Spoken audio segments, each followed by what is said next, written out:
France Inter. L'histoire du monde, Anthony Bélanger. Ce matin, ça se passe dans une petite ville de Sicile. Mussomeli, charmante petite bourgade de 11 000 habitants dans le centre de la Sicile. Et tout commence par l'installation à Mussomeli, donc, d'une Argentine et de son fils qui voulaient changer de vie. C'était il y a 3 ans, mais très vite, la réalité a sauté au visage d'Erica Moscatello, le désert médical. En l'occurrence, les services pédiatriques, gynécologiques et le bloc opératoire de l'hôpital local avaient déjà été fermés et il était sur le point de faire faillite. C'est alors qu'elle a eu une idée toute simple, appeler un vieil ami, recteur de l'université de Rosario, en Argentine, pour lui demander s'il ne connaissait pas des médecins intéressés par ce petit bout de Sicile en état d'urgence sanitaire. Et l'appel a rencontré du succès ? Un énorme succès. En quelques jours, 5000 dossiers ont été reçus. Une avalanche qui se comprend d'ailleurs parfaitement. L'Argentine est à nouveau la proie d'une crise économique dantesque, avec une inflation supérieure à 200%, rien que pour l'année dernière.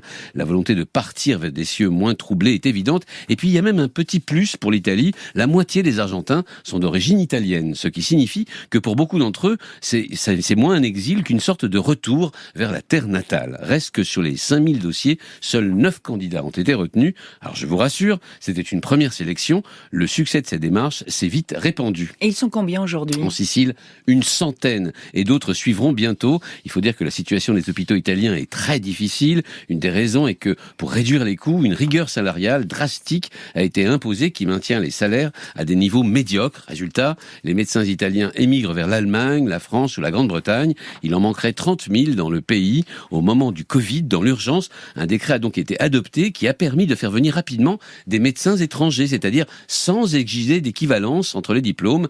C'est ainsi que la Calabre a importé des médecins cubains, mais c'est ainsi aussi que grâce à ce décret, les médecins argentins ont pu s'installer en Sicile et ce en quelques semaines. Et il a été pérennisé ? Le décret, il arrive à échéance l'année prochaine.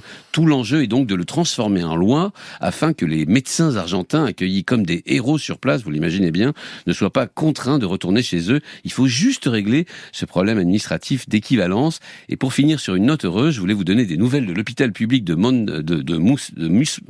Mussomeli. Grâce à ces médecins venus de l'hémisphère sud, il a pu éviter la fermeture pour le plus grand soulagement de toute la région. Merci Anthony Bélanger, c'était l'histoire du monde.